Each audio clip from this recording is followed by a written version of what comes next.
Hey everyone, welcome back. Tonight we're going somewhere different. Somewhere quieter but infinitely sadder. We're stepping into the shoes of a nurse during the 1918 Spanish flu pandemic, the deadliest pandemic in modern history, the one that killed more people than World War I, and we're going to experience it the way she did.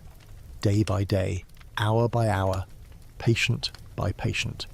Before we begin, if you find these historical deep dives helpful for sleep or relaxation, go ahead and like the video. Subscribe if you want more content like this, and let me know in the comments where you're listening from and what time it is for you. It's always interesting to see who's joining me on these journeys through history. Now, get comfortable, dim the lights, maybe put on some soft background noise if that helps you, and let's drift back together. Back to 1918, to a time when the world was already exhausted from war, and then something worse arrived. My name is Margaret M. Hayes. Though most people here at the hospital just call me Nurse Hayes, or sometimes just Hayes when they're in a hurry, which is always now.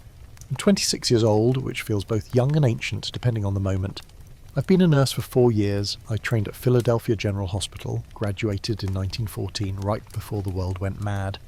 I remember being so proud that day, receiving my nursing pin, my cap, my diploma. My mother cried. My father shook my hand and told me I was doing important work. I believed him. I believed nursing would be about comfort and care and helping people heal. And it was for a while.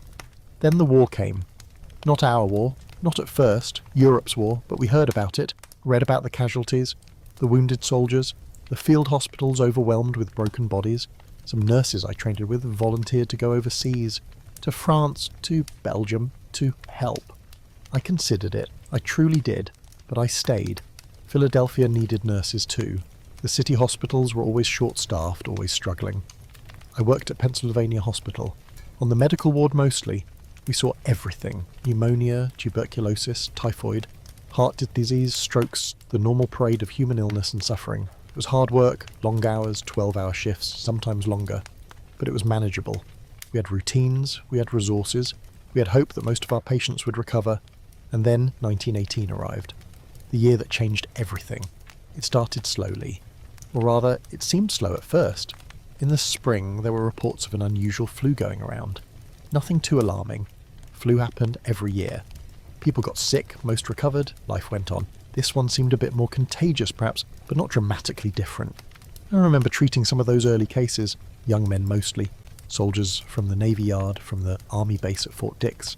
They'd come in with fever, cough, body aches, standard flu symptoms. We'd give them aspirin, fluids, rest. Most improved within a few days.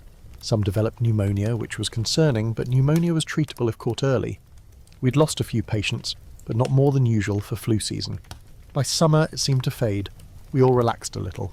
Just a bad flu season, we told ourselves. Nothing to worry about. The newspapers barely mentioned it. Everyone was focused on the war. On the battles in France, on whether our boys would come home, on victory or defeat. I remember late August, hot, humid Philadelphia summer, the kind where the city feels like it's melting. I was tired but optimistic. The war news was better. It seemed like maybe, finally, it might end soon. I had plans to visit my sister in New York in September. She'd just had a baby, my first niece. I was going to take a week's leave, which felt like an impossible luxury. I never made that trip. September started normally enough. I reported for my shift on Monday, September 2nd, Labour Day. The hospital was quiet, a holiday lull. We had the usual patients, a man with kidney stones, a woman with appendicitis post-surgery, an elderly gentleman recovering from a stroke, routine cases, but Tuesday was different. When I arrived for the morning shift, there was already a sense of tension in the air. The emergency ward had admitted 15 sailors overnight, all with the same symptoms: high fever, severe body aches, headache. Some were coughing, some were vomiting. Probably just flu, the night nurse told me during handover. She looked exhausted. But they're really sick, sicker than normal flu patients. Keep an eye on them. I did. All day I moved between those sailors, checking temperatures, giving aspirin, encouraging fluids. Their fevers were high. 103, 104, even 105 degrees. Their faces were flushed. They shivered despite the heat. And they were so young. Boys, really.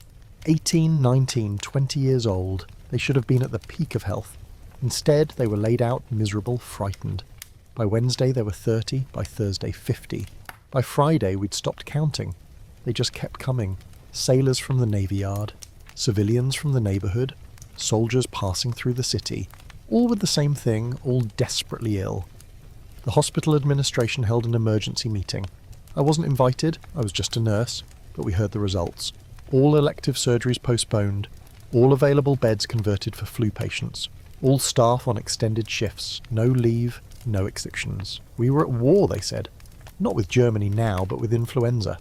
I remember thinking that was dramatic. Influenza was just flu. We knew how to handle flu. But I was wrong. We all were. By the second week of September, Pennsylvania Hospital was overwhelmed. Every bed was full. We'd set up cots in the hallways, in the waiting rooms, anywhere we could fit a patient. And they kept coming. The ambulances never stopped. Day and night. The sound of bells and sirens, bringing more sick, more dying. Because they were dying. That was the terrifying part. Healthy young people who should have easily survived the flu were dying, and dying fast. Someone would come in with a cough and fever in the morning. By afternoon they'd be struggling to breathe. By evening they'd be blue. By midnight they'd be gone. The blue colour haunts me still. Cyanosis, the doctors called it. Lack of oxygen turning the skin dusky, then purple, then almost black. Their lips would be blue, their fingernails, eventually their whole face. They'd gasp for air but couldn't get enough. Their lungs were filling with fluid, drowning them from the inside. And there was nothing we could do. We tried everything. Oxygen, though our tanks ran out quickly and we couldn't get more.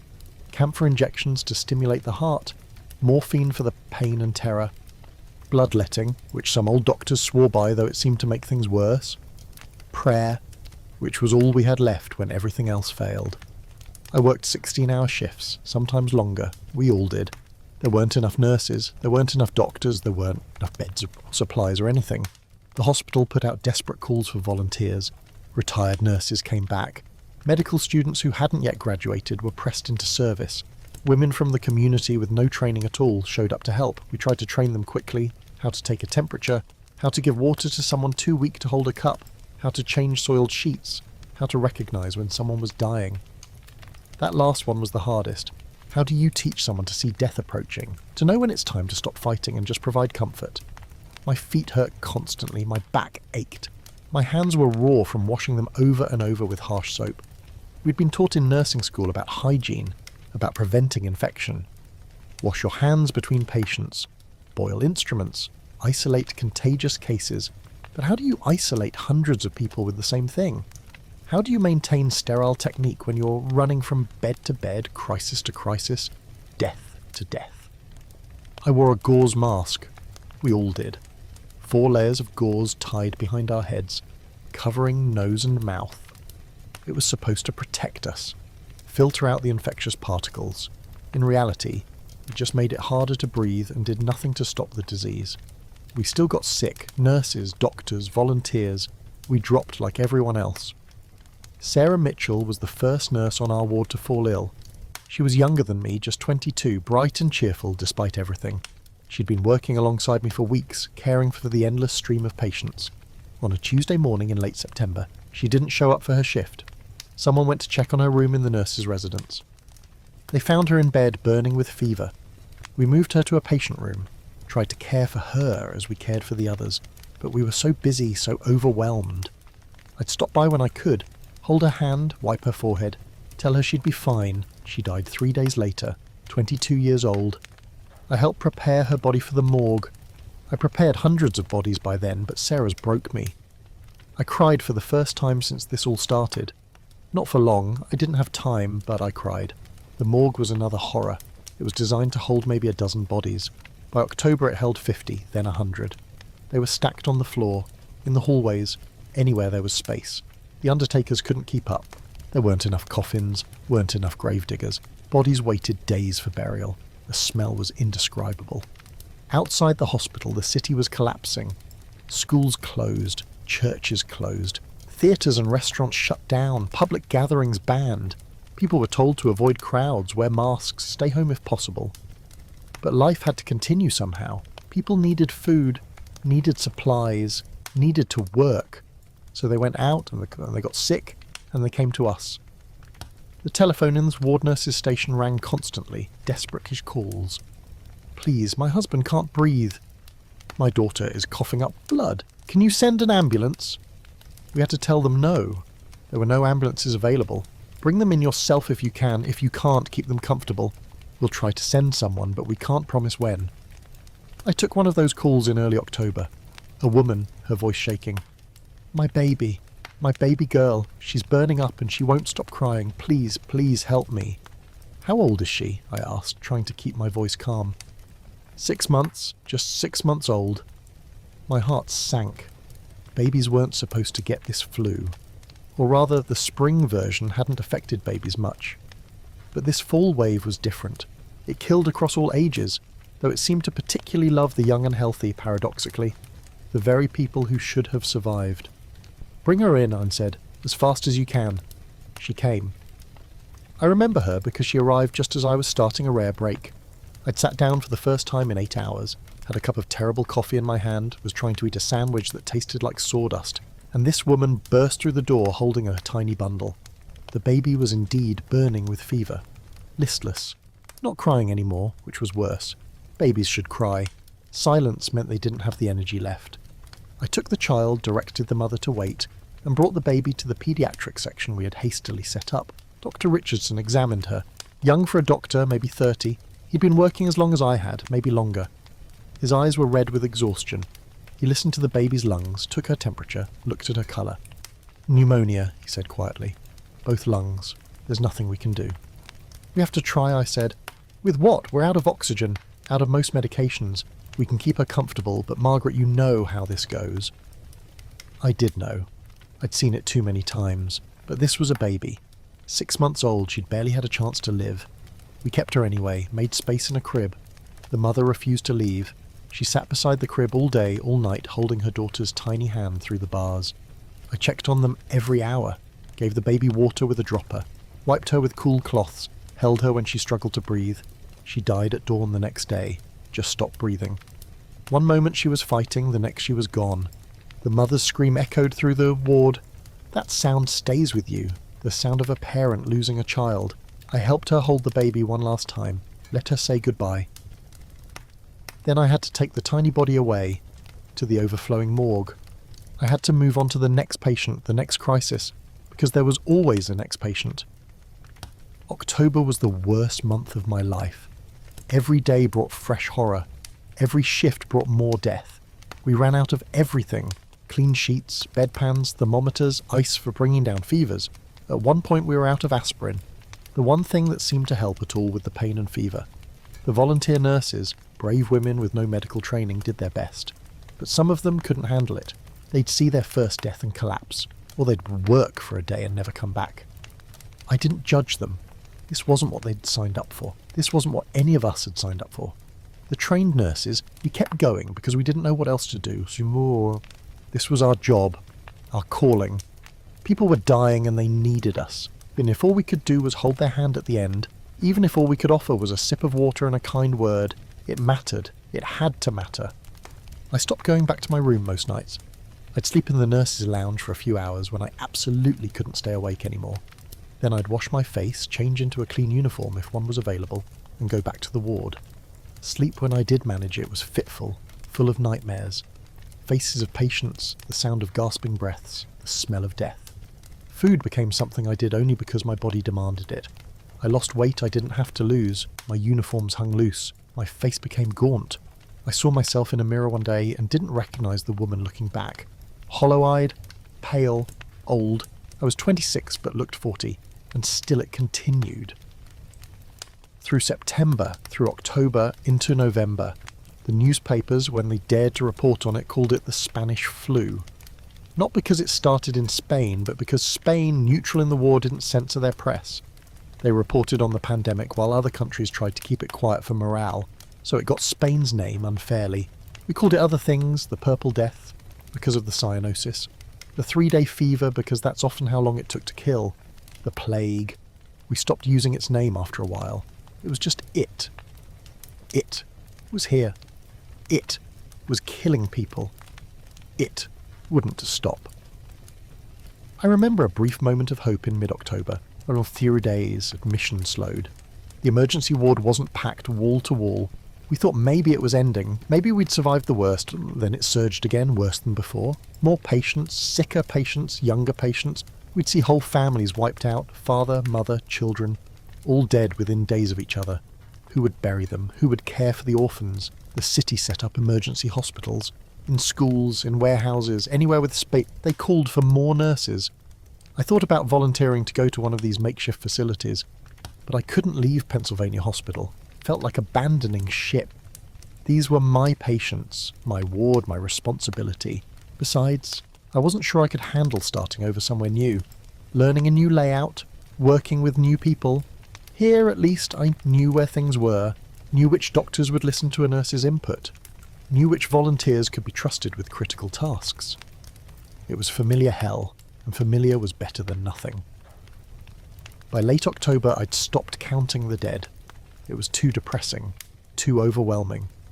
I focused instead on the living, on the ones who might make it, on the small victories, a fever breaking, a patient breathing easier, someone sitting up and asking for food, a sign they might survive. Those survivors gave me something to hold on to, proof that this disease wasn't universally fatal, that some people's bodies could fight it off, that our care, inadequate as it felt, made some difference. But for every survivor, there were 5 or 10 deaths. The mathematics were brutal and inescapable.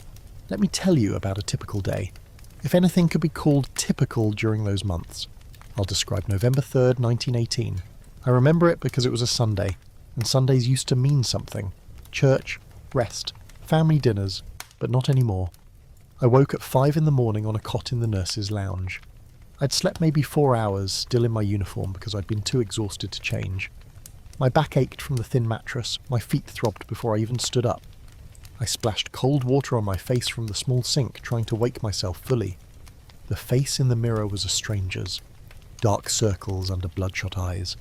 Hair that should have been neatly pinned under my cap was falling out in places from stress and malnutrition. My hands shook slightly. From exhaustion or nerves, I couldn't tell anymore. I straightened my uniform as best I could. The white dress was yellowed now, stained with things I tried not to think about. Blood, vomit, other fluids.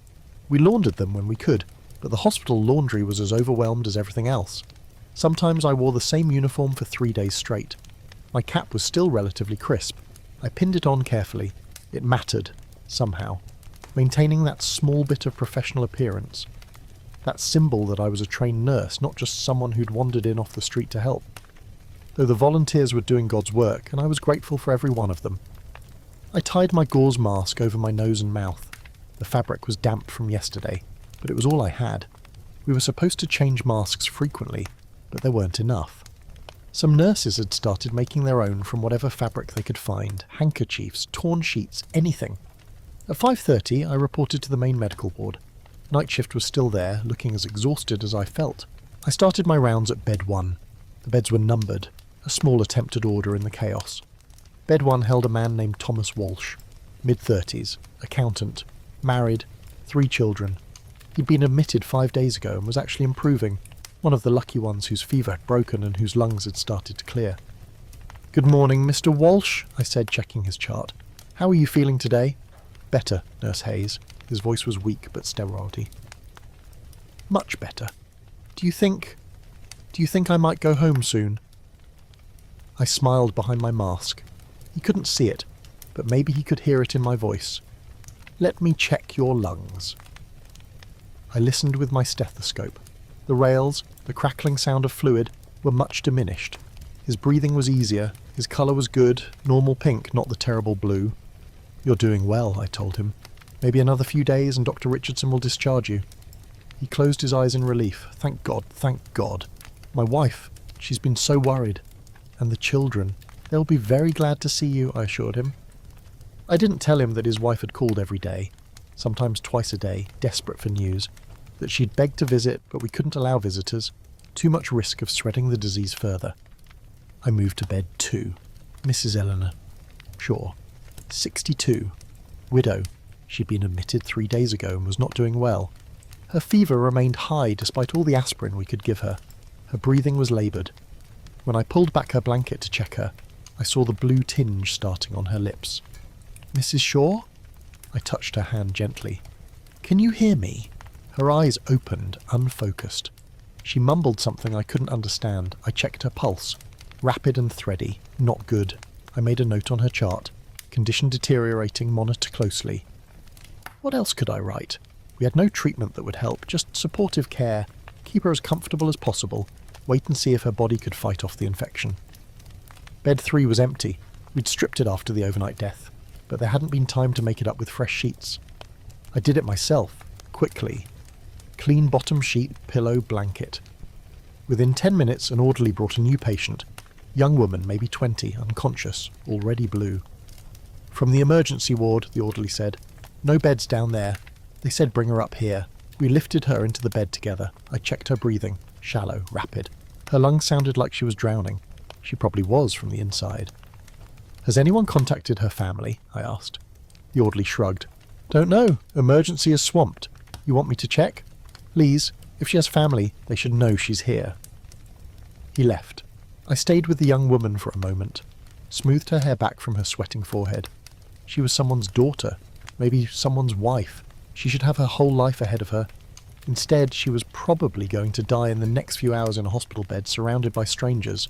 I moved on. Had to. Bed 4, bed 5, bed 6. Each patient got a few minutes of my attention. Temperature check, lung sounds, fluid intake assessment, comfort measures, a kind word if they could hear me, a gentle touch. Sometimes that's all medicine is, being present, bearing witness. Bed 23, the one Helen said was close to death, held a teenage boy, 17 according to his chart, James Porter. He'd been admitted just yesterday, but the disease had progressed with terrifying speed. His skin was almost black with cyanosis now. His breathing was a horrible wet rattle. Pink froth bubbled at his lips. Blood-tinged fluid from his disintegrating lungs. His mother sat beside him. She'd been there all night, refusing to leave. Her own mask had slipped down around her neck. I should have told her to fix it, to protect herself. But what was the point? She'd already been exposed. If she was going to get sick, she would regardless. "Mrs. Porter," I said softly. She looked up at me with desperate eyes. Will he... "I'm so sorry," I said. "I don't think it will be long now." She crumpled, silent tears running down her face.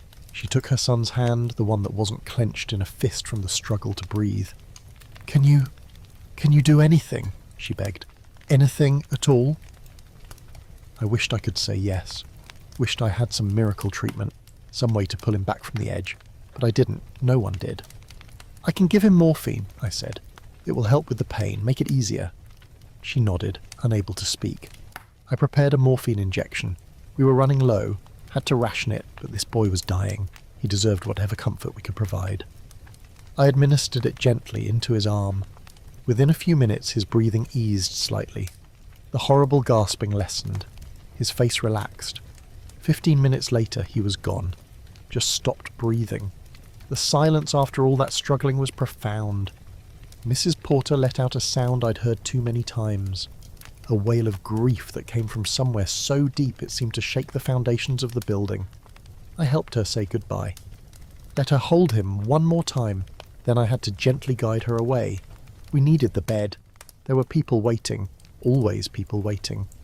By 8 in the morning I'd made it through all my assigned patients, 32 of them, in various stages of illness, some improving, some declining, some just existing in that terrible middle ground where they could go either way. I went to the nurses' station to document my findings, to check for new orders from the doctors. Dr. Richardson was there, slumped in a chair, staring at nothing. "Doctor?" I said carefully.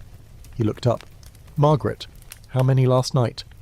2 on our ward, plus James Porter this morning." He rubbed his face with both hands. "We had 6 in the emergency ward, 3 in surgical. They're dying faster than we can count." "Have you slept?" I asked. He laughed, a sound without humour. "Sleep. I barely remember what that is. I caught maybe an hour on the couch in my office." He stood straightening his white coat. "Speaking of which, I need to do rounds. Walk with me." We went from bed to bed. He'd examine the patient, listen to my report, make decisions. "More aspirin here. Stop the camphor there, it's not helping. This one needs oxygen if we can find any. That one is beyond help, just keep them comfortable." His face remained professionally neutral, but I could see the toll this was taking. He'd aged years in months. We all had. At bed 15 we found something unusual. A patient who'd been desperately ill yesterday was sitting up asking for breakfast. "Mr. Mshken," Dr. Richardson said, surprise evident in his voice. "How are you feeling?" "Much better, doctor. The fever broke during the night. I'm hungry." Dr. Richardson examined him thoroughly, listened to his lungs, checked his colour, took his pulse. "Remarkable. Your lungs are clearing. You're one of the lucky ones, Mr. Chen." After we moved away, I asked quietly, "Why do some survive and others don't?" James Porter was 17, strong, healthy. He died in less than 24 hours. Mr. Chen is 53 with a heart condition and he's recovering. What's the difference? Dr. Richardson shook his head. "I don't know. I wish I did. There's no pattern I can identify. Young, old, healthy, sick. It kills across all categories. Though it does seem to particularly target the young and healthy, which is the opposite of normal influenza." "Why?" I asked, though I knew he didn't have an answer. Some of the research suggests it's related to the immune response, that young, healthy immune systems overreact to the virus, creating something called a cytokine storm. The body essentially attacks itself trying to fight the infection, but that's just theory. We don't really understand it. We finished rounds by 9. I was supposed to take a break then, but the emergency ward sent word they were overwhelmed again. Could we send someone to help? I went. What else was I going to do? The emergency ward was hell. Pure hell. Patients on every available surface, on beds, on gurneys, on the floor, had been there for hours, waiting for admission. Some had died waiting. The smell was overwhelming even through my mask. Unwashed bodies, vomit, blood, death. I found the nurse in charge, an older woman named Catherine whom I respected enormously. She looked ready to collapse. "Thank God," she said when she saw me. "Can you take that section?"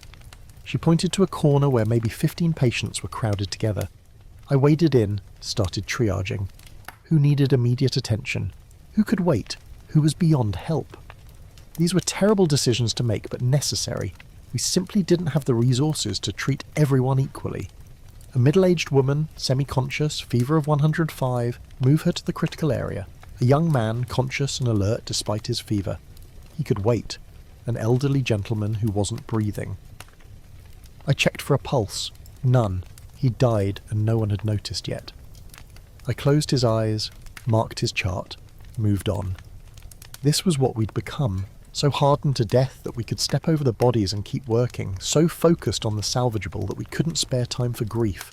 It was necessary, but it was also destroying something essential in us. Our humanity, maybe. Our ability to feel.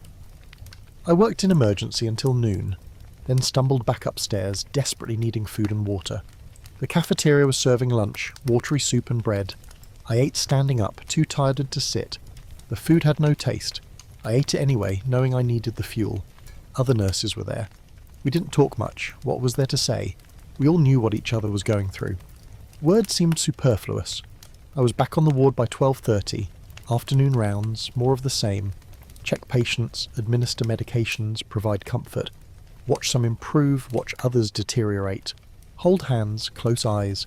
At 3 o'clock, a commotion at the ward entrance. A man carrying a woman, both in their 20s, both obviously sick. He was barely staying upright, his face flushed with fever, his breathing laboured. But he'd carried her here. Love or desperation or both. "Please," he gasped. "Please help her. Help my wife." We got them both into beds, side by side, since that's all we had. I examined the wife first. Her fever was dangerously high. Her lungs were already filling. She was further along in the disease process than he was. Then I checked him. Also feverish, also developing pneumonia, but earlier stage. He might have a chance if we could keep his fever down and prevent the pneumonia from progressing. "Will she be okay?" he asked, trying to see his wife in the next bed. I wanted to lie. Wanted to tell him yes, she'll be fine. But I couldn't. "We'll do everything we can," I said instead. The coward's answer. He seemed to understand what I wasn't saying. Can I hold her hand, please?"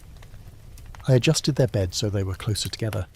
He reached across the space between them and took her hand. They stayed like that, connected, as their fevers climbed and their breathing worsened. By evening she was unconscious. By midnight she was gone. He survived another day before following her. At least they went together, more or less. Was small comfort, but comfort nonetheless. The evening shift change came at 7. The night nurses arrived, looking as tired as we did. We gave report, passed on the patients, shared the day's losses and the small victories. I should have gone to rest. Should have found food, a bed, sleep. Instead, I stayed. Told myself I'd just finish one more thing, check on one more patient. There was always one more thing. At 9 o'clock, Dr. Richardson found me in the supply room trying to organise our dwindling medical supplies. "Margaret, go rest," he ordered. "That's not a suggestion. You've been on duty for 16 hours. "There's too much to do," I protested. "There's always too much to do. You're no good to anyone if you collapse. Go. Sleep. That's an order." I went, stumbled to the nurse's lounge, fell onto a cot without even removing my shoes. Sleep took me immediately, a black void without dreams. I woke 4 hours later, not because I was rested, but because I'd internalised the schedule. 4 hours was all we could spare. I got up, splashed water on my face and started again. This was my life now. Sleep in fragments, eat when possible, work until I couldn't stand, watch people die, sometimes watch people live, no days off, no time for anything but this endless fight against an enemy we couldn't see and didn't understand. November dragged on, each day like the last. The numbers fluctuated. Some days more admissions, some days fewer, some days more deaths, some days fewer, relatively speaking, but it never stopped. The disease never took a break, so neither could we. I lost track of dates, of time. It all blurred together into one endless shift. Wake, work, sleep, repeat. I stopped writing letters to my family, stopped reading the newspapers, stopped caring about anything beyond the immediate. The next patient, the next crisis, the next death. Other nurses fell, not just to illness, though plenty got sick, but to exhaustion, to despair. I'd find them crying in supply closets, or staring blankly at walls, unable to continue. Some quit, just walked away. I didn't blame them. We all had our breaking point. Mine came on November the 10th. I didn't break exactly, but something cracked. I was checking on a patient, a young soldier who had survived the trenches in France only to be struck down by flu in Philadelphia. He was struggling to breathe, clearly dying. His eyes found mine. "Nurse," he whispered, "am I going to die?" And I couldn't answer, couldn't form the words, couldn't offer false hope or honest truth. I just stood there, frozen, while he waited for an answer I couldn't give. Another nurse, one of the volunteers, stepped in, took his hand, told him gently that yes, he was dying, but he wouldn't be alone, that we'd be with him, that it would be okay. He died an hour later, peaceful as any death in those days could be. And I stood there feeling like I'd failed him, failed to provide even that basic comfort, failed to do the one thing nurses are supposed to do, be present for our patients. That night I finally cried, really cried. Not the brief tears I'd shed for Sarah, but deep, wrenching sobs. I cried for all the dead, for all the dying, for the families torn apart, for the world that had gone mad, for myself, for what this experience was doing to me. Helen found me, sat beside me, didn't say anything, just put her arm around my shoulders and let me cry. When I finally stopped, she spoke. "It's okay to break a little," she said. "We all do. The trick is putting yourself back together and keeping going." "I don't know if I can," I admitted. "You can. You will. Because they need us." She gestured toward the ward. "And because this won't last forever, it can't. Eventually it will burn itself out. Eventually we'll win." I wanted to believe her, tried to believe her, but in that moment it felt like the flu would go on forever. That we'd all die, nurse and patient alike, and the disease would be the only survivor. But I got up the next morning, put on my uniform, tied my mask and went back to work. Because what else could I do? This was who I was, a nurse. This was what I'd trained for, even if nothing in nursing school had prepared me for this particular nightmare. And on November 11th, something remarkable happened. News reached us mid-morning, the war was over, Germany had surrendered, the armistice had been signed. The Great War, the war to end all wars, was finally finished. Dude. People in the streets were celebrating. We could hear them from inside the hospital. Cheering, singing, church bells ringing. I stepped to a window and looked out. Crowds everywhere, people embracing, waving flags. Joy and relief after 4 years of horror. But inside the hospital, nothing changed. People were still dying of flu. Our war wasn't over. If anything, the celebrations made things worse. All those people crowded together, sharing their joy and their germs. We knew what would happen. In a few days, we'd see a spike in cases. We were right. By November 14th, admissions surged again. People who'd been at the celebrations, who'd hugged strangers and shouted themselves hoarse, now lay in our beds, fighting for breath. It felt cruelly ironic. The war that had killed millions was over. But this other war, this invisible enemy, kept fighting, kept killing, and would for weeks yet to come. By late November, something began to shift. Subtle at first, so subtle I was afraid to believe it. But the numbers started to change, not dramatically, not overnight, but slowly, incrementally, we were getting fewer new admissions. The emergency ward, while still busy, wasn't quite the hellscape it had been in October. More patients were surviving. The mortality rate, which had been horrifying, began to drop. We still lost people, still watched them turn blue and gasp their last breaths. But we also watched more of them recover, watched fevers break, watched lungs clear, watched the pink return to faces that had been ashen. Dr. Richardson mentioned it during rounds one morning, November 22nd. "Have you noticed," he asked me, "the admissions are down almost 20% from last week." "Is it real?" I asked. "Or just a lull before another wave?" "I don't know, but I'm choosing to be cautiously optimistic. We might be seeing the end of this." I wanted to believe him, wanted to think we'd survived the worst. But I'd thought that before, back in October, and had been devastatingly wrong. I kept my hope guarded, locked away where it couldn't hurt me if it turned out to be false. Still, the change was undeniable. We had empty beds, actual empty beds. For the first time in 2 months, we weren't putting patients in hallways. We weren't turning people away. If someone needed admission, we had space for them. The hospital administration, sensing the improvement, began to ease some restrictions. Elective surgeries could resume carefully. Staff could take days off, though we had to rotate so the wards remained covered. The laundry caught up, we got fresh linens, clean uniforms, small things that felt like enormous luxuries. I took my first full day off on November 24th. I didn't want to. Felt guilty leaving even though the ward was adequately staffed. But Dr. Richardson insisted. "Go home, Margaret. Real home. See your family. Remember what you're fighting for." I went. Took the trolley to my parents' house, a journey that felt surreal after spending so long confined to the hospital. The city looked different. Emptier. Quieter. Many shops were still closed. People on the street wore masks. There was a wariness, a tension that hadn't been there before the pandemic. My mother answered the door. She gasped when she saw me. "Margaret. Oh, my dear girl." She pulled me into her arms, and I realised I was crying, again. I seemed to cry a lot lately. All the emotion I'd suppressed for months was leaking out in these inappropriate moments. "I'm sorry," I said, pulling away. "I'm fine, I'm just tired." She led me inside. My father was there, and my younger brother Tommy, who'd been too young for the war draft. They stared at me like I was a ghost. "You've lost so much weight," my mother fretted, "and you're so pale. Sit down. Let me make you something to eat." I sat at the kitchen table in the same chair I'd sat in as a child. The normalcy of it was overwhelming. The same table, the same curtains, the same clock ticking on the wall.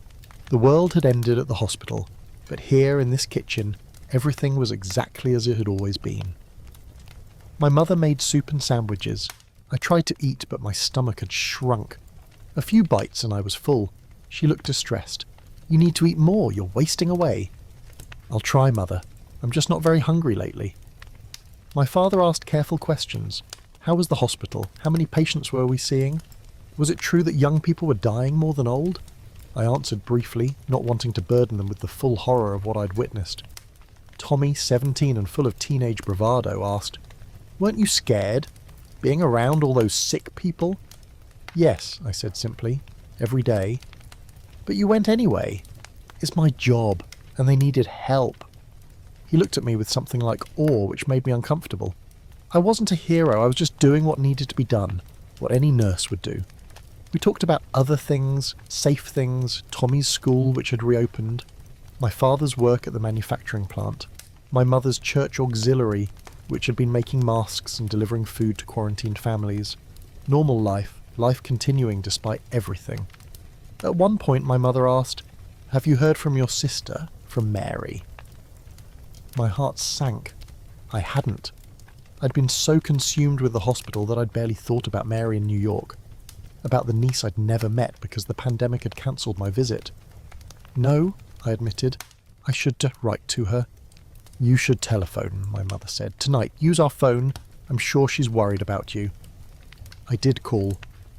That evening, standing in my parents' hallway, the heavy receiver pressed to my ear.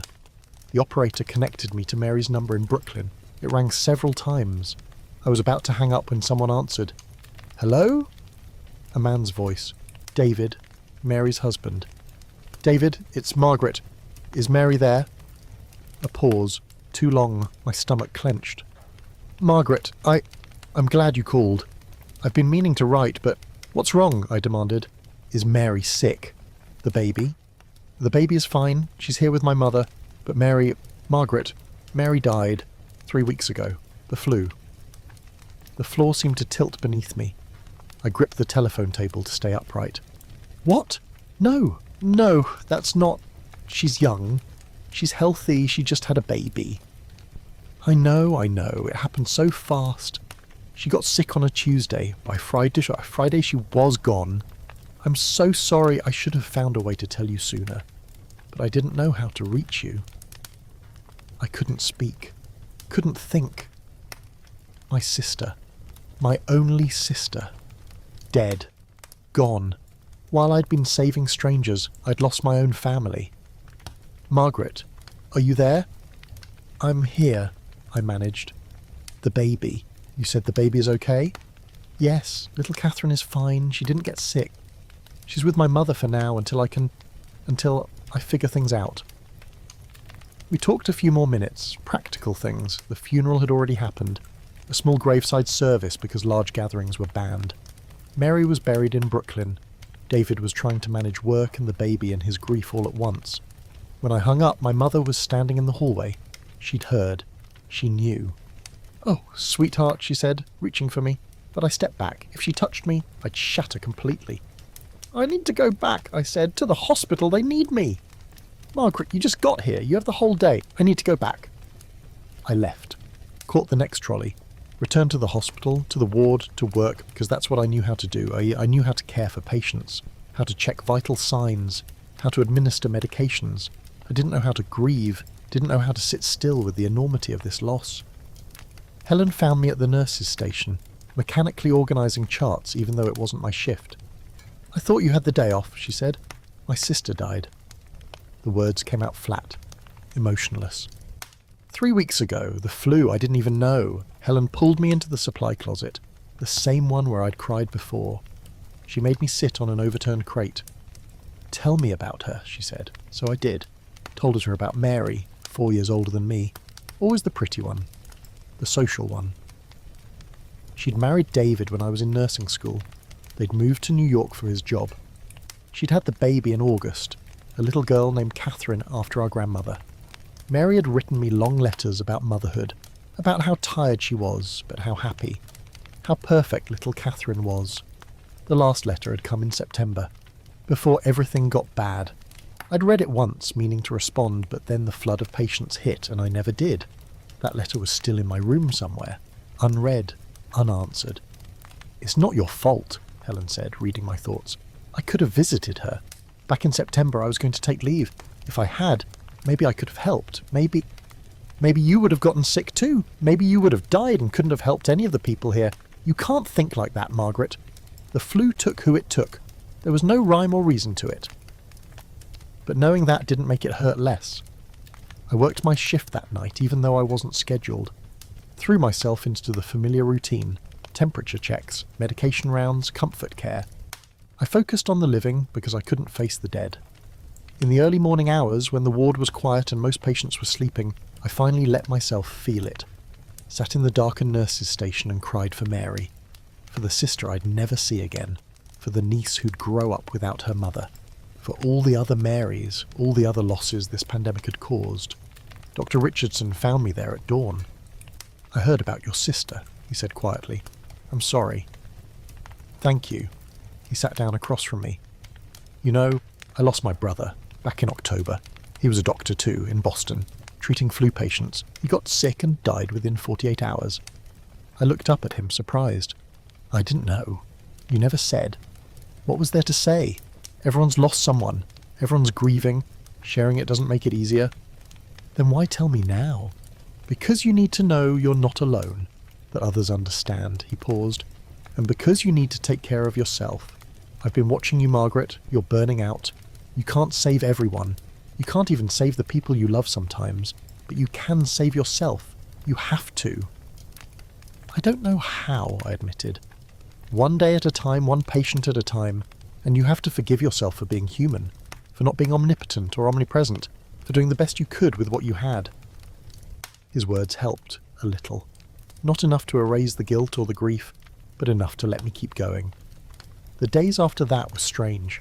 The hospital continued to improve, more survivors, fewer deaths. The emergency ward actually closed for a few hours one day, because there were no patients waiting. It felt miraculous and wrong at the same time. We'd become so accustomed to crisis that normalcy felt abnormal. But we also started to process what we'd been through. Started to count the cost. The hospital had lost 8 nurses to the flu, 3 doctors, countless support staff. We'd treated over 2,000 patients in 3 months. More than half had died. The city was devastated. Exact numbers were hard to come by, but estimates had suggested Philadelphia had lost over 12,000 people. 12,000 in a few months. A city in mourning. We held a memorial service at the hospital. For the staff we'd lost. For the patients who'd died alone. For everyone the pandemic had taken. The chapel was packed. Nurses, doctors, volunteers, hospital administrators, some family members of the deceased. The hospital chaplain spoke about sacrifice and service, about how we'd faced an unprecedented challenge and persevered, about how we'd done God's work in the darkest of times. His words were well-meaning but felt hollow. We hadn't persevered, we'd just survived. Barely. When the service ended, I stayed in the chapel. Other nurses filed out, but I sat in the back pew staring at the altar, thinking about all the faces I'd never see again. Sarah Mitchell, the young nurse who died in September. James Porter, the 17-year-old boy, the 6-month-old baby. The young couple who died holding hands. Mary, my sister Mary. Helen sat down beside me. We didn't speak, just sat together in silence. Sometimes that's all you can offer someone. Your presence, your witnesses, your shared understanding that words are insufficient. By early December, it was clear the pandemic's grip was loosening. New cases dropped to a trickle. Most of the patients in the hospital were in recovery, not acute crisis. We started to think about what came next. The hospital administration made plans to return to normal operations, reopen the surgical ward properly, resume regular schedules, give staff proper time off to recover. Some nurses who had left in October, overwhelmed and terrified, started to return. I should have been angry at them for abandoning us when we needed them most, but I wasn't. I understood. They'd reached their limit. We all have limits. New nursing students arrived, eager and fresh-faced. They hadn't lived through the pandemic, didn't know what we'd seen, what we'd endured. They asked questions about the flu, morbidly curious. We answered briefly, not wanting to relive it in detail. One young student asked me, "What was it like, the pandemic?"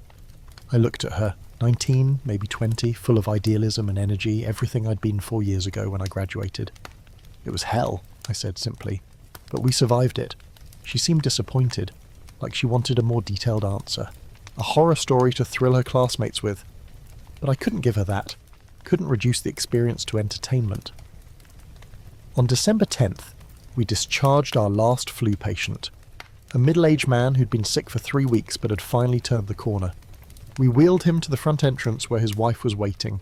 She cried when she saw him, threw her arms around him right there on the sidewalk. "We're going home," she kept saying. "We're going home." I watched them go, walked back to the ward. For the first time in months, it was quiet. Actually quiet. Beds were empty or held regular medical patients. Pneumonia from other causes, heart conditions, diabetes. The normal illnesses we'd dealt with before the pandemic. It felt strange. Wrong, almost. I'd become so accustomed to chaos that peace felt unsettling. Dr. Richardson called a meeting of all the medical staff who'd worked through the pandemic. We gathered in the conference room, a space we hadn't used in months. He stood at the front looking at all of us, nurses, doctors, volunteers. We were a ragged group, thin, exhausted, bearing the visible marks of what we'd endured. "I want to thank you," he said, "all of you, for what you've done these past months, for the lives you saved, for the comfort you provided, for simply showing up every day when it would have been easier to run away." He paused, his voice thickening with emotion. "I know the cost. I know what you've sacrificed. Your health, your time, your families. For some of you, much more than that. And I want you to know that it mattered. That you mattered. That the work we did here, as inadequate as it often felt, made a difference." People were crying, even the doctors who prided themselves on stoicism, even the volunteers, even me.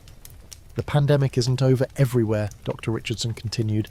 "There are still cases around the country, around the world, but here in Philadelphia, the worst has passed.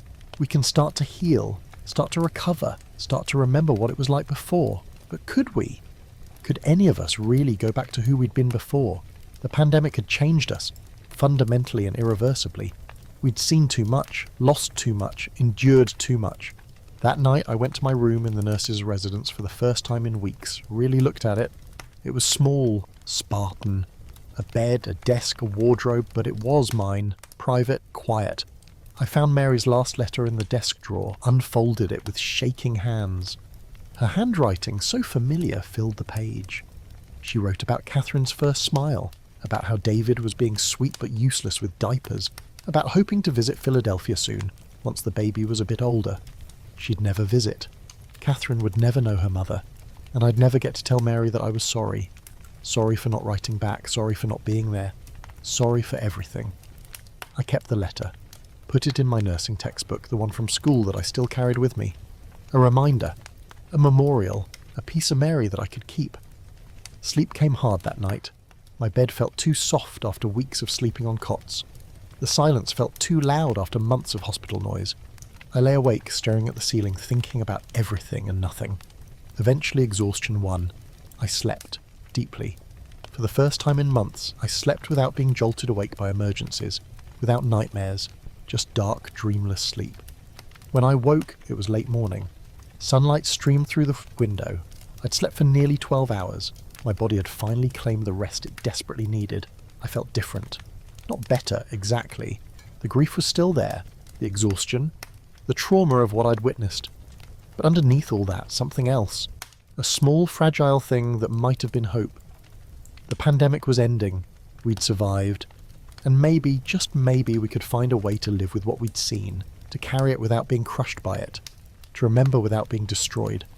I got up, washed, dressed in my uniform, pinned on my cap, looked at myself in the mirror. The woman looking back was different from the one who'd started this journey in September.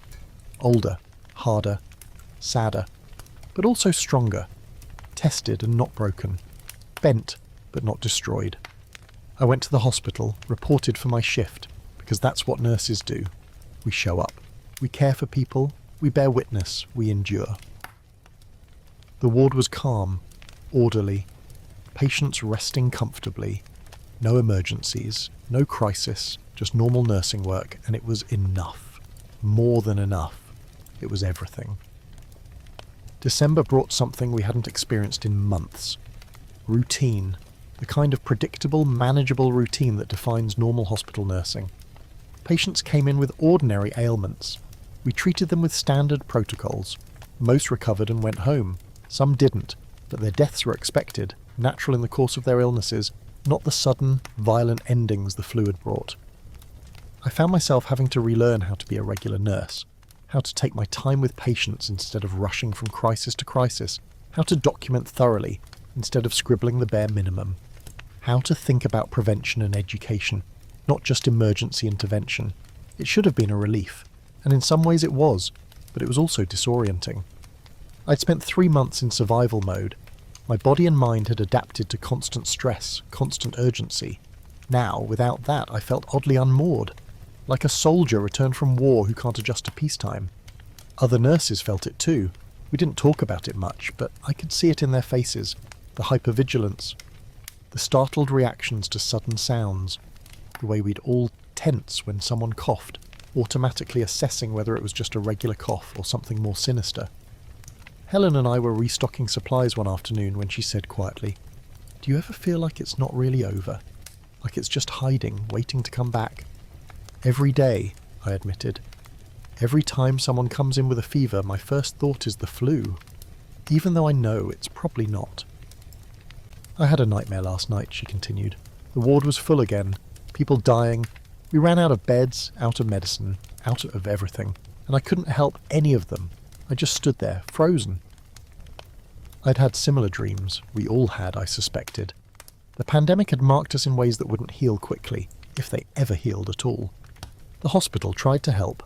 They brought in a chaplain to talk with staff about what we'd been through, about processing trauma and grief. Some nurses found it helpful. I went to one session and never returned. Talking about it made it more real somehow. I preferred to keep it compartmentalised, locked away where it couldn't touch my daily life. Dr. Richardson seemed to understand. He didn't push any of us to talk if we didn't want to. But he also made it clear that if we needed help, it was available. No judgment, no stigma. What we experienced wasn't normal, he told me once. And it's okay to not be okay, to need time to recover, to need help recovering. But I didn't know how to ask for help, didn't even know what kind of help I needed. So I did what I'd always done, threw myself into work. If I stayed busy enough, I didn't have to think, didn't have to feel. Christmas approached. Normally this was a festive time at the hospital. Decorations in the wards, carol singing, special meals for patients. But this year it felt wrong to celebrate. Too many empty chairs, too many families torn apart, too much grief still raw and fresh. The hospital administration debated whether to have any celebration at all. Eventually they decided on something small and subdued. A Christmas tree in the main lobby. Some evergreen garlands. A special Christmas dinner for staff. Nothing elaborate. Nothing that would feel like we were disrespecting the dead. I volunteered to work Christmas Day. I had no family to go home to, not really. My parents were in mourning for Mary. The house would be seared, full of her absence. Better to be at the hospital where I could be useful. Christmas morning was quiet. We had maybe 20 patients in the ward, all of them stable. I made rounds early, wishing each of them a Merry Christmas, such as it was. Many were alone, their families unable or afraid to visit. I tried to give them extra attention, to be a human connection in their isolation. One elderly man, Mr. Peterson, had been with us for 2 weeks with heart failure. He was improving slowly, but would need to stay through the holidays. When I came to his bed, he was staring out the window at the grey December sky. "Missing your family?" I asked gently. He nodded. "My wife passed in October. The flu. Our children wanted me to come stay with them, but I told them no, didn't want to be a burden. Now I'm here instead, being a burden to you." "You're not a burden, Mr. Peterson. Taking care of you is my job, and my privilege." He looked at me with rheumy eyes. "You're very young to be so serious, Nurse Hayes. This business with the flu, it aged all of you, didn't it?" "Yes," I said simply. "It did. I'm sorry. Sorry you young people had to see what you saw, do what you did. It shouldn't have fallen on you. Someone had to do it. That doesn't make it fair." He was right. It wasn't fair. None of it was fair. But fairness wasn't something we could afford to think about during the pandemic. We'd just done what needed doing. I stayed and talked with him for a while. About his wife, his children, his life before illness, confined him to a hospital bed. It was a gift, really. Having time to actually know a patient, to see them as a whole person, rather than just a collection of symptoms. Later that afternoon, the hospital served Christmas dinner in the cafeteria. Turkey, stuffing, potatoes, pie. A feast compared to the meagre meals we'd choked down during the pandemic. The staff gathered, those who were working and some who'd come in just for the meal. We sat together, ate together, some attempted Christmas cheer, others were quiet, lost in their own thoughts. Dr. Richardson stood to say a few words. "This has been the hardest year of my career. Of all our careers, we've lost colleagues, lost patients, lost parts of ourselves. But we're still here, still standing, still serving. That's worth celebrating even in the midst of grief. So here's to survival, here's to service, and here's to the hope that next year will be better." We raised our glasses of cider. "To next year," we echoed, though I think most of us said it without real conviction. Hope felt like a luxury we couldn't quite afford yet. After dinner I walked through the hospital, through wards that had been packed to overflowing just weeks ago and now stood half empty, through the emergency room that had been a scene of chaos and now was quiet, through hallways where we'd stacked bodies because the morgue was full, the ghosts were everywhere. I could see them. The patients who'd died here, the nurses who had fallen, the sheer weight of all that suffering and death. It permeated the walls, soaked into the floors. You could feel it if you paid attention. A heaviness that wouldn't lift. But there was something else too, a resilience, a stubborn refusal to be defeated. We'd faced the worst and survived. The hospital had survived. Philadelphia had survived. Maybe we were wounded, but we weren't destroyed. As December turned to January, we began to hear reports from other parts of the country. The pandemic was truly waning everywhere. Cases had dropped dramatically, deaths were rare. Life was returning to some semblance of normal, but the toll was becoming clear. Nationwide, the flu had killed at least 675,000 Americans. Worldwide estimates were between 50 and 100 million dead, more than the Black Death in the Middle Ages, more than any war in human history, an entire generation decimated in less than a year. The numbers were so large they became abstract, impossible to truly comprehend. 675,000. How do you mourn that many people? How do you even conceive of that much loss? I tried to break it down into terms I could understand. If Philadelphia lost 12,000 people, that was, 100 Marys? 100 James Porters? 100 young mothers, elderly grandfathers, babies who'd barely lived? And that was just one city. The entire country had hundreds of cities, thousands of towns, all with their own Marys and James. The newspapers tried to make sense of it, published articles analysing why this flu had been so deadly. The theories varied. Some blamed the war, suggesting that the movement of troops had spread the disease globally. Some blamed the virus itself, a particularly virulent strain. Some blamed poor public health responses, cities that had waited too long to implement quarantines and closures. We learned that Philadelphia had been hit especially hard partly because of a Liberty Loan Parade held in late September. Thousands of people crowded together to support the war effort. The perfect conditions for spreading disease. Within days of that parade, cases had exploded. The very patriotism and community spirit that defined the city had contributed to its devastation. If only we'd known. If only we'd cancelled the parade. How many lives could have been saved? But we hadn't known. No one had understood how dangerous large gatherings would be. We'd paid for that ignorance with blood. Medical journals published papers about the pandemic, trying to document what had happened, what we'd learned. I read some of them, dry, clinical descriptions of symptoms and mortality rates. They talked about cytokine storms and bacterial co-infections and epidemiological curves. All true, all accurate, but they missed something essential. The human experience, the terror, the grief, the way it felt to watch someone drown in their own lungs and be powerless to stop it. I thought about writing something myself, a nurse's perspective, what it was really like on the front lines. But every time I sat down with pen and paper, the words wouldn't come. How could I convey the reality of those months to someone who hadn't lived them? How could I make them understand? In the end, I kept my silence. Let the doctors write their papers. Let the historians record the facts and figures. My testimony was in the work itself, in having shown up every day, in having held hands and wiped foreheads and closed eyes. That was my contribution. January brought new nursing students to the hospital, fresh faces, untouched by the pandemic. They looked at us veteran nurses with a mixture of respect and curiosity. We were the ones who'd been there, who'd survived. We had a certain status now, earned through suffering. One young student, barely 20, approached me in the ward one day.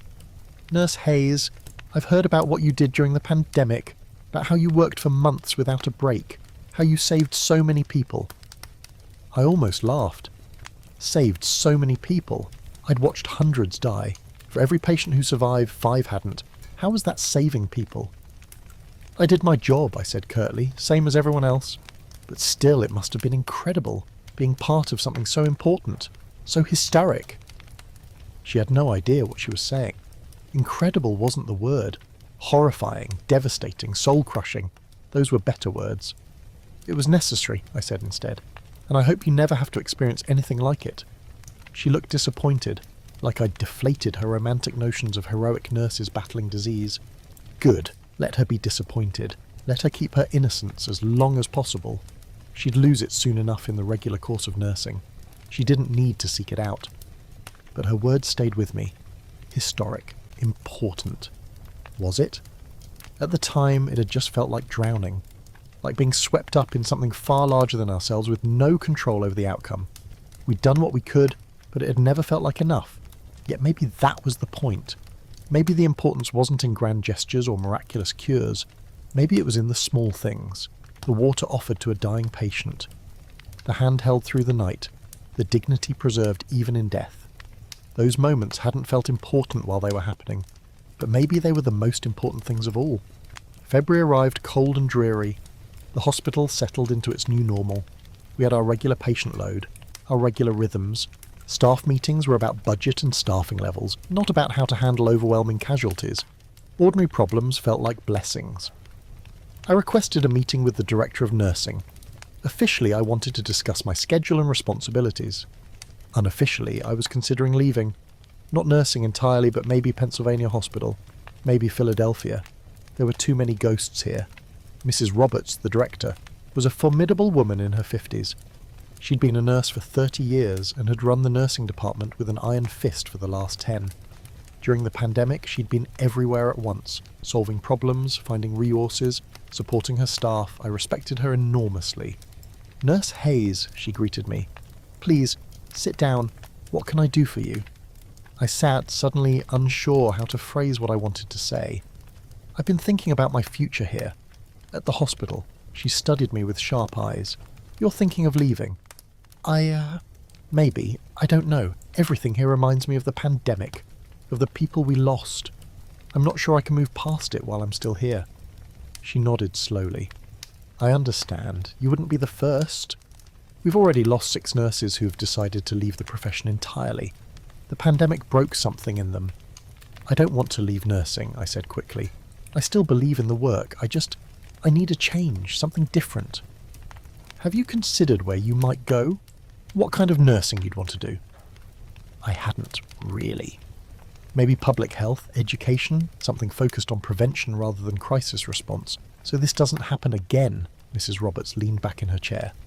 "That's noble, and needed. The pandemic showed us how unprepared we were, how inadequate our public health infrastructure is.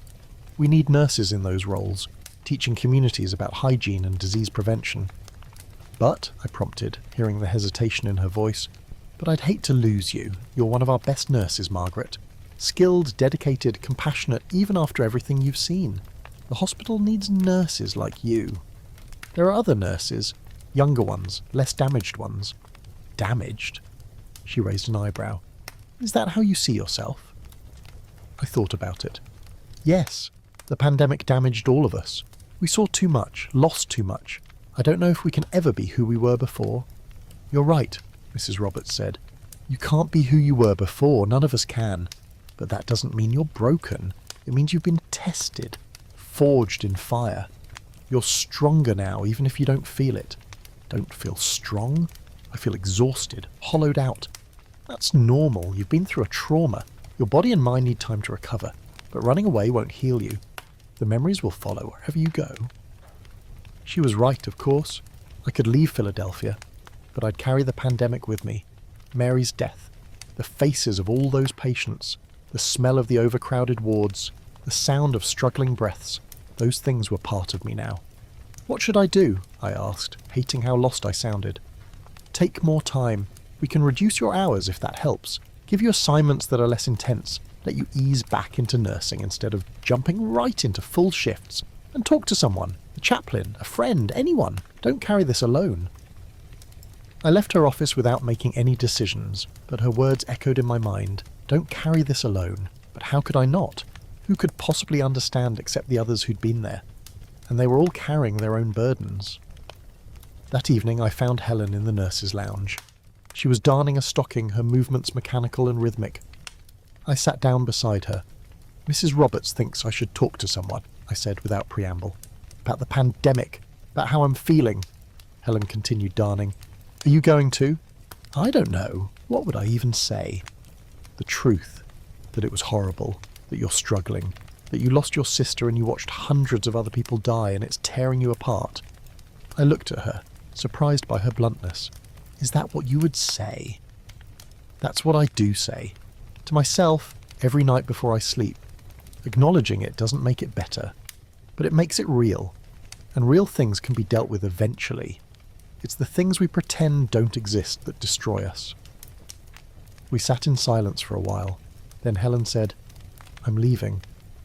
My heart sank. Leaving the hospital? No. Well, what of?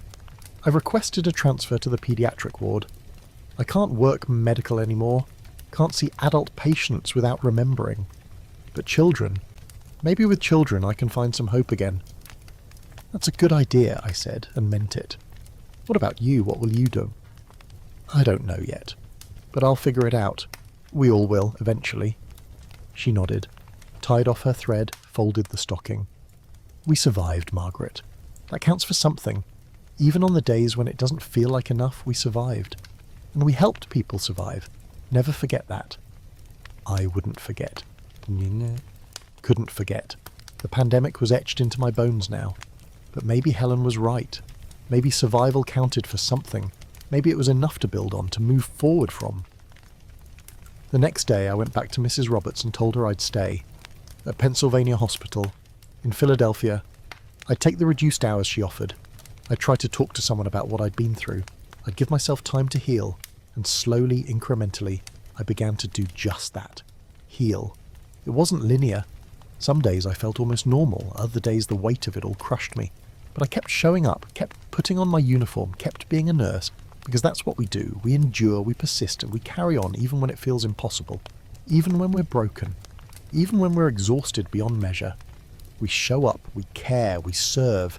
The pandemic had taken so much from us, from me, but it hadn't taken everything. I was still here, still breathing, still capable of helping others. That had to be enough, and on the good days, it was. Spring came early in 1919. By March, the city was awakening from its long nightmare. Trees budded, flowers bloomed. People emerged from their homes without masks, cautiously optimistic that the worst was truly behind them.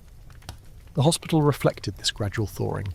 We repainted wards that had been hastily converted during the pandemic, replaced equipment that had been worn out from overuse, hired new staff to fill the gaps left by those who died or left. Slowly, methodically, we rebuilt. I settled into my reduced schedule, 3 12-hour shifts a week instead of the endless days I'd been working. It felt strange at first, having time off, time to think, time to feel, but Mrs. Roberts had been right. I needed it. I started taking walks on my days off, through the sea, past houses that had been quarantined just months ago, their windows now open to spring air, past schools where children played again, their laughter a sound I'd almost forgotten. Past the cemetery where row after row of fresh graves testified to the pandemic's toll. Sometimes I'd walk to my parents' house. My father had aged dramatically. The loss of Mary had broken something in him. He moved slower now, spoke less. My mother tried to maintain normalcy, but I could see the effort it cost her, the forced cheerfulness, the determined routines. She was holding their household together through sheer will. Tommy was different too. The swagger of teenage bravado was gone. He'd lost friends to the flu, seen death up close. It had sobered him in ways that worried my mother, but which I understood. Some experiences end childhood abruptly. The pandemic had been one of them. In April I received a letter from David, Mary's widower. He was moving back to Philadelphia, he wrote. New York held too many painful memories. He'd found work here and would bring baby Catherine with him. Would I like to meet my niece? I wrote back immediately. Yes, of course, please. They arrived on a Saturday in late April. I met them at their new apartment, a modest place in a neighbourhood not far from my parents. David looked tired but determined, and he was holding a baby. Catherine, my niece. She was almost 9 months old now, big blue eyes, wisps of blonde hair, Mary's smile. Seeing her was like being punched in the chest. She looked so much like my sister. Would you like to hold her? David asked.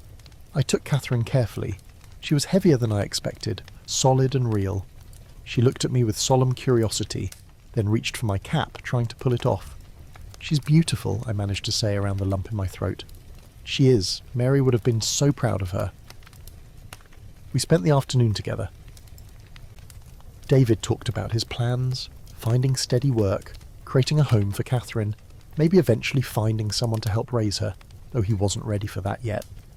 I talked about the hospital, carefully editing out the worst parts, about my work, about trying to move forward. Catherine sat on my lap playing with my nursing pin. I thought about Mary, about how she should be here. should be watching her daughter grow up, should be introducing us properly, not through this sad proxy of death and grief. I'll help however I can, I told de Beverde. With Catherine, with anything you need. Thank you, Margaret. That means more than you know. Mary always spoke so highly of you, how dedicated you were, how good at your work. She was proud of you. I had to look away before he saw the tears. Mary had been proud of me, had talked about me to her husband, had thought of me even in the midst of new motherhood, and I'd been too busy to write back, too consumed with the pandemic to reach out.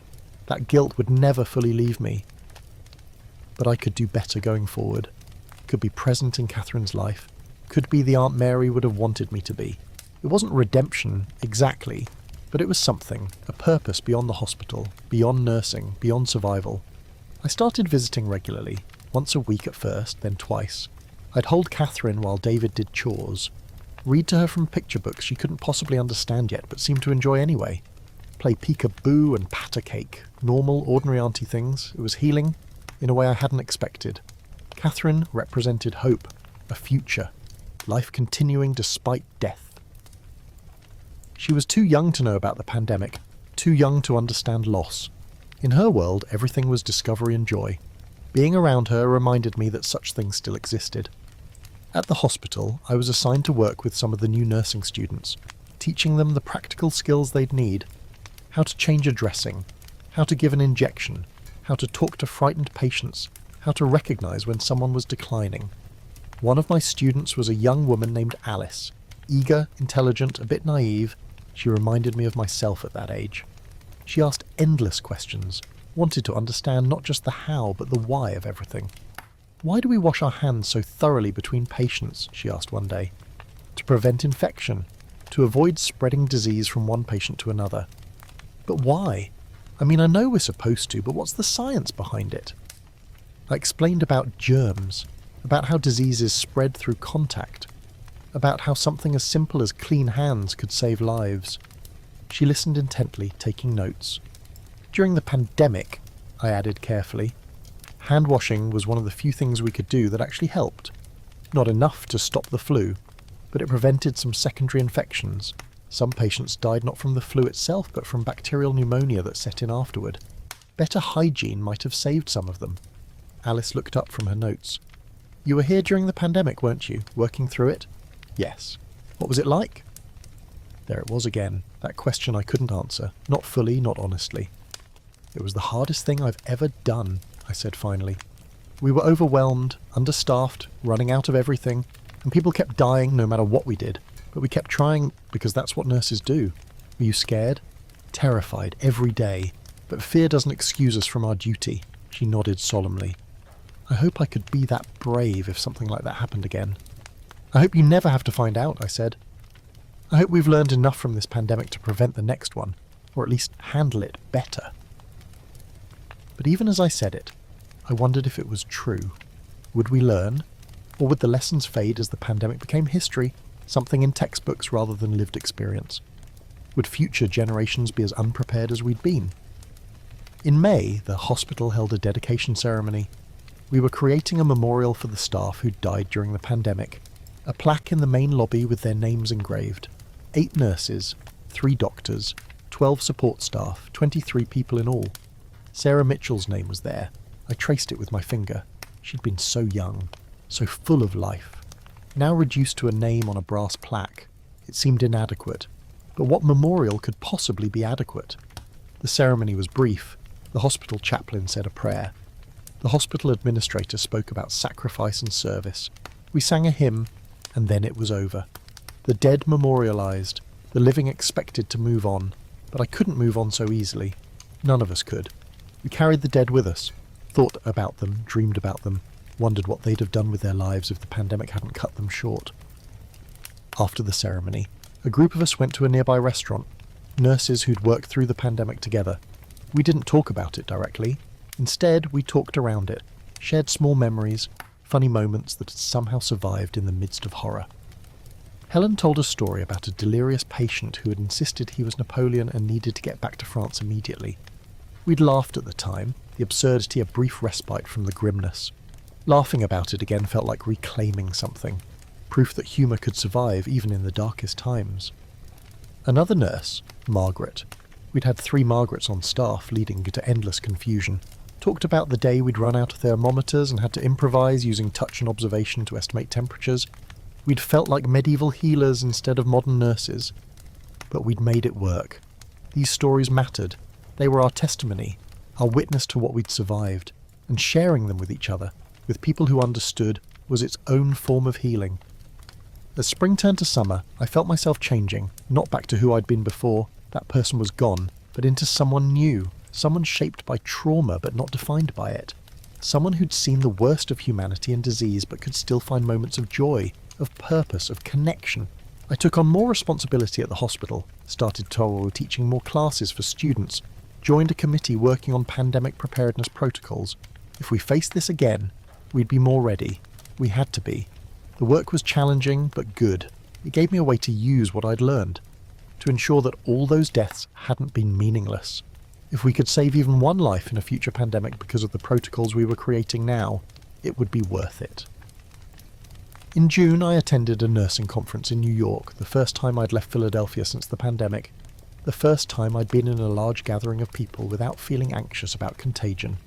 The conference was focused on lessons learned from the pandemic, nurses from around the country sharing their experiences. The stories were remarkably similar. Overwhelmed hospitals, impossible choices, exhaustion, grief, but also resilience, dedication, the persistent belief that what we were doing mattered. I attended sessions on infection control, on crisis resource allocation, on supporting staff through traumatic events, all practical, useful information. But the most valuable part was simply being with other nurses who'd been through it, who understood without explanation, who carried the same weight I did. On the last night of the conference, there was a social event. A dinner and dance. I almost didn't go. Socializing felt frivolous, but Helen, who'd come with me, insisted. "We need this," she said. "We need to remember how to be human, how to have fun, how to live, not just survive." So I went. Wore a nice dress instead of my uniform. Did my hair. Even put on a little lipstick, which I hadn't bothered with in months. The ballroom was full of nurses, hundreds of women in evening wear, talking and laughing. The orchestra played popular songs, people danced. It was surreal. These same women had spent the past year dealing with death and disease. Now they were waltzing like debutantes. But maybe that was the point.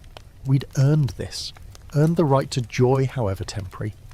We'd done our duty, we'd served, we'd sacrificed. Now we could be young women at a dance, just for one night. A doctor asked me to dance. He was from Boston, where they'd been hit as hard as Philadelphia. We danced and talked about everything except the pandemic at first. The weather, the music, safe, pleasant nothings. But eventually, as the evening wore on and the conversation deepened, we talked about it. About what we'd seen, what we'd done, how we were trying to move forward. "Do you think about it every day?" he asked. "Every single day," I admitted. "Sometimes every hour. It's always there in the background. Me too. I'll be doing something completely normal and suddenly I'm back there, in the emergency ward, watching someone die, feeling that helplessness. Does it get easier?" He considered. Not easier exactly, but more manageable. Like a scar instead of an open wound. Still there. Still tender if you press on it, but not actively bleeding anymore. That felt right. A scar. The pandemic had scarred all of us. Those scars would never fully disappear, but maybe we could learn to live with them. To function despite them, to build new lives on top of the old trauma. When I returned to Philadelphia, I felt different. Lighter, somehow. The conference had shown me that I wasn't alone in my struggle. That what I was feeling was normal, given what we'd been through. That healing was possible, even if it was slow and incomplete. I threw myself back into work with renewed energy. Took on additional shifts when we were short-staffed. Mentored students more actively. Started writing down my experiences. Not for publication, but for myself. A record. A testimony. A way to process what had happened. The writing helped. Getting it out of my head and onto paper made it feel less overwhelming. I wrote about specific patients. About Sarah. About the 6-month-old baby. About the young couple who died holding hands. About Mary. Though those entries always left me in tears. I wrote about the other nurses too. About Helen's strength. About the volunteers who'd shown up despite their fear. About Dr. Richardson's quiet leadership. about how we'd held each other together when everything was falling apart. And I wrote about myself, about my failures and my small successes, about the guilt I carried, about the exhaustion that still lingered, about the moments of grace that had somehow survived amidst the horror. It was private writing, personal, but it mattered to me. It was my way of honouring what had happened, of ensuring I never forgot, even as the sharp edges of memory began to dull. In August, David told me he'd started seeing someone, a widow with 2 children of her own whose husband had died in the war. They'd met at church, bonded over shared loss. It was early days, but he wanted me to know, wanted to make sure I didn't think he was betraying Mary's memory. Mary would want you to be happy, I assured him, would want Catherine to have a mother figure. You're not betraying her. You're living. That's what she'd want. He looked relieved. I keep telling myself that, but it feels disloyal somehow. It's not. Love isn't finite. You can love Mary and still love someone else. They're different things, different relationships, both valid. He introduced me to Louise a week later. She was kind, warm, good with Catherine. I could see why David was drawn to her, and watching them together, watching Catherine laugh and play, I felt something I hadn't felt in months. Happiness. Not the desperate or frantic joy of merely surviving, but real, quiet, sustainable happiness. The kind that comes from seeing people you love moving forward, building new lives from the ashes of the old. The world was healing, slowly, imperfectly, but healing nonetheless. And maybe, just maybe, I was healing too. By September, 1 year after the pandemic had truly gripped Philadelphia, the hospital was almost unrecognisable from what it had been. New staff, new equipment, new protocols. The physical space had been cleaned and painted and reorganised. The emergency ward had been expanded, better prepared for future crises. But those of us who'd been there during the pandemic could still feel it, could still see the ghosts in the hallways, could still remember which beds had held which patients, which corners we'd stacked bodies in when the morgue overflowed. The hospital organised a remembrance service, 1 year since the pandemic began. We gathered in the chapel, the same space where we'd held the memorial in December. But this felt different, less raw, more reflective. The chaplain spoke about resilience, about how the hospital had faced an unprecedented challenge and emerged stronger, about how we'd honoured the dead by continuing their work, about how suffering, while terrible, could lead to growth. I wanted to believe him, wanted to think that all that death had meant something, had taught us something, had made us better, stronger, wiser, but I wasn't sure. We'd survived. We'd learned some tactical lessons about pandemic response. But had we really changed? Or would we forget, as humans always do, till the next crisis forced us to remember? After the service, I walked through the hospital one last time with these thoughts, past the ward where I'd worked, past the nurses' station where I'd received news of so many deaths, past the room where Sarah had died. I said a silent goodbye to the pandemic, to the person I'd been before it, to the innocence I'd lost and could never regain. And then I walked out into the September sunshine, ready to face whatever came next, because that's what survivors do. We remember, we grieve, we carry our dead with us, but we also keep living, keep working, keep finding reasons to go on. The pandemic had tried to break us, had broken many of us, in ways large and small, but it hadn't destroyed us. We were still here, still nursing, still caring, still hoping for a better future, even as we remembered a terrible past. And that, I decided, was enough. It had to be enough. The years that followed blurred together in a way the pandemic months never had. 1920 came and went, then 1921, life continued its steady rhythm. Patients came and went, seasons changed, the world moved on as it always does, from the crisis to normalcy to the next crisis. But for those of us who'd lived through the pandemic, it never fully receded. It was always there, a reference point.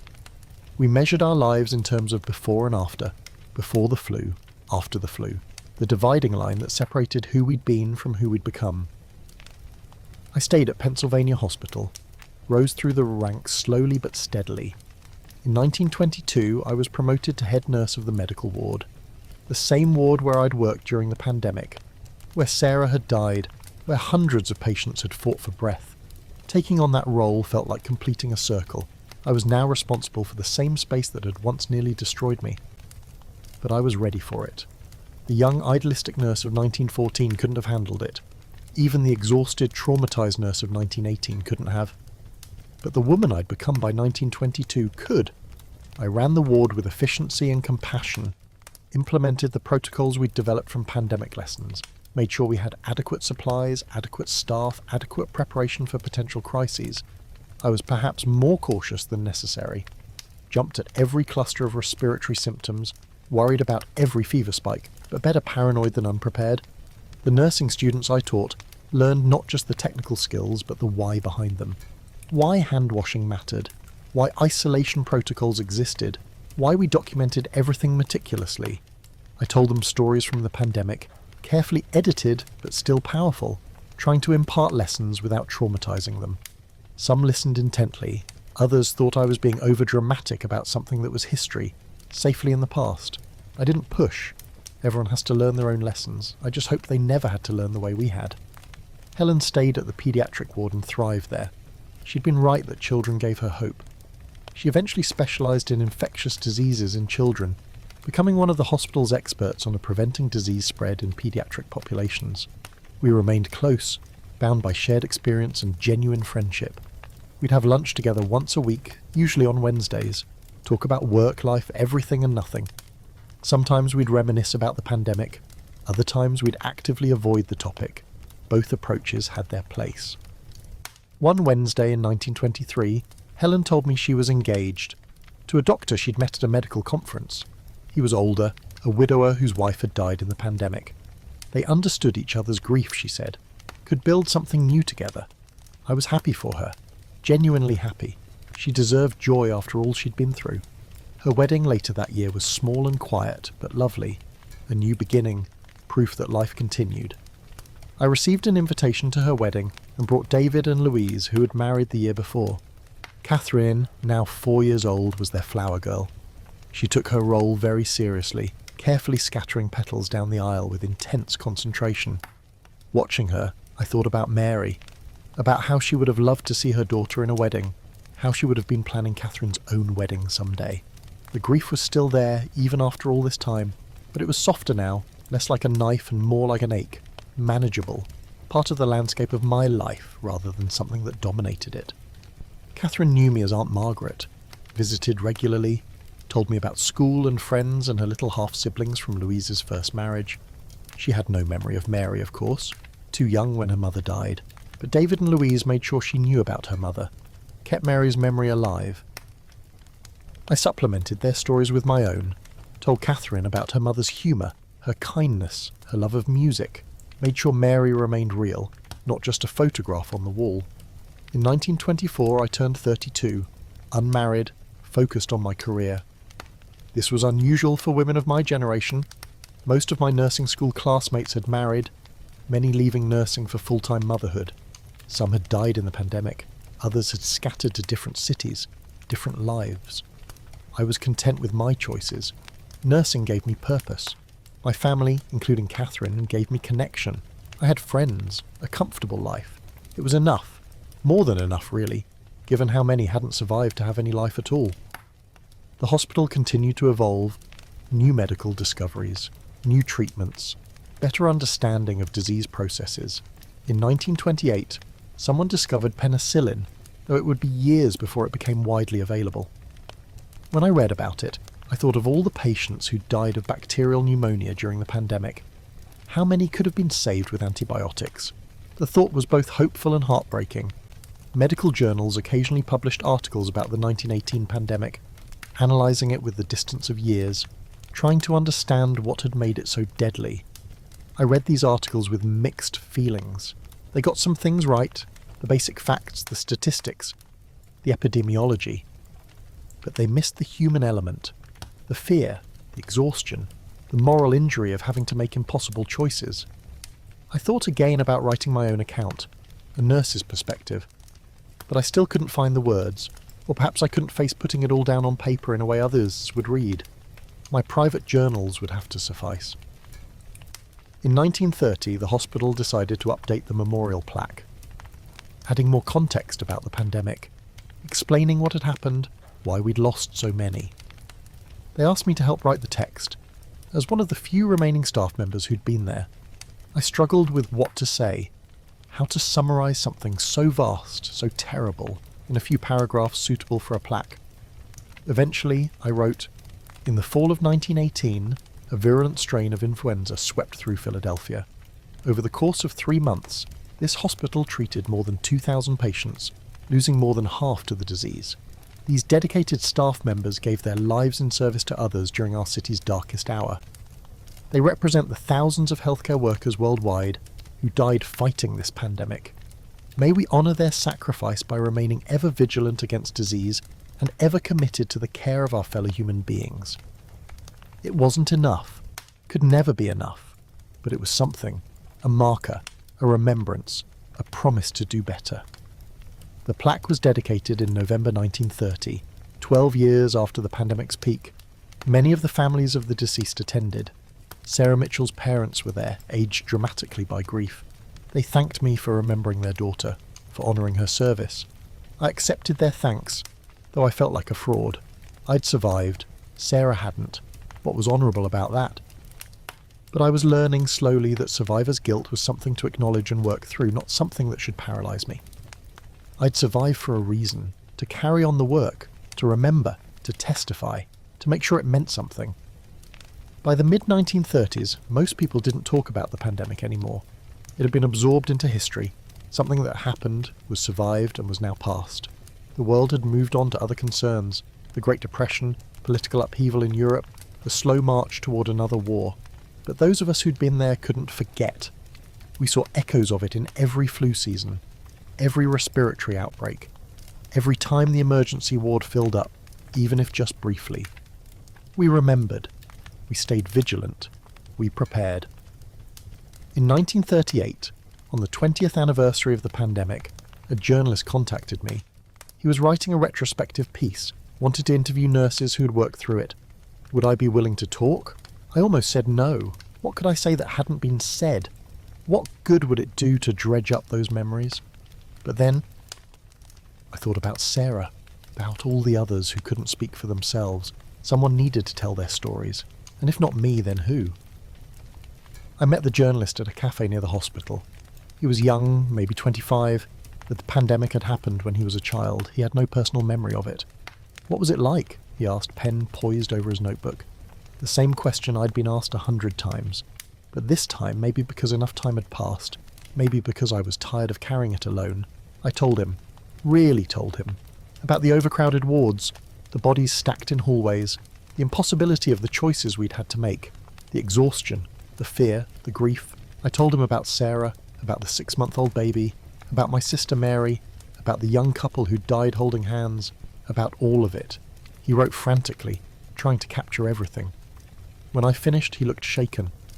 "I had no idea," he said quietly. "The history books make it sound so clinical. They don't convey the reality." "History rarely does," I said. "Numbers and dates can't capture what it feels like to live through something. You had to be there." "But you're here now. You're telling me. That matters." "Does it? Will anyone care about a nurse's memories 20 years after the fact?" "I care, and I think others will too. We need to remember, to learn, so we don't repeat the same mistakes." His article was published a few weeks later. It was good, honest. He'd captured much of what I'd told him, used my stories to illustrate the human cost of the pandemic. I received letters afterward, from other nurses who'd been there and felt seen finally, from families who'd lost loved ones and appreciated someone acknowledging their grief, from young people who were shocked to learn what their parents' generation had endured. The letters meant something, validated the decision to speak, reminded me that bearing witness was its own form of service. In 1939, war broke out in Europe again. Different war, different enemy, but similar patterns. Young men going off to fight, families torn apart, resources strained, and the fear that another pandemic might accompany it, as the flu had accompanied the last war. I was too old to enlist as a military nurse, 47 by then, but I trained the young nurses who did go, taught them everything I could about crisis nursing, about triaging, about working with limited resources, about taking care of themselves so they could take care of others. "What's the most important thing we should know?" one young nurse asked before shipping out. I thought about it, about all the lessons the pandemic had taught me, about what really mattered when everything was falling apart. That you can't save everyone, I said finally. And that's not your fault. You do your best with what you have. You show up, you care, you try. And sometimes that's not enough, and you have to forgive yourself for being human, for having limits, for not being able to fix everything. She nodded slowly. That's not what I expected you to say. What did you expect? Something about technique, about specific medical procedures. Those matter too, but the technical stuff you can learn is the emotional resilience that's harder. The ability to keep going when everything feels hopeless. That's what will determine whether you survive your service intact. I don't know if she took my advice to heart. I hope so. I hope all the nurses I trained came home whole, or as whole as possible. War and pandemics both extract terrible costs from caregivers. In 1945, the war ended. Philadelphia celebrated, just as it had celebrated the end of the First War. I was reminded of November 1918, of the armistice celebrations that had led to a spike in flu cases. But this time, there was no pandemic waiting in the wings, just relief and hope for a lasting peace. I retired from Pennsylvania Hospital in 1948, 34 years of nursing, most of it at the same hospital, the same wards, the same mission. It was time to step back, as the younger generation take over. They had new ideas, new energy. They had need both for whatever challenges lay ahead. My retirement party was simple. Cake in the cafeteria, kind words from colleagues, a small plaque thanking me for my service. Helen was there, though she'd retired the year before. Dr. Richardson had retired back in 1940, but he sent a note. Kind words about my dedication and skill. But the moment that stuck with me was when Alice, my former student who was now a head nurse herself, pulled me aside. I want you to know, she said, that everything you taught me about the pandemic, about being prepared, about taking care of ourselves while caring for others, it mattered. It shaped how I practice, how I lead. You made me a better nurse. That meant more than any plaque or formal recognition.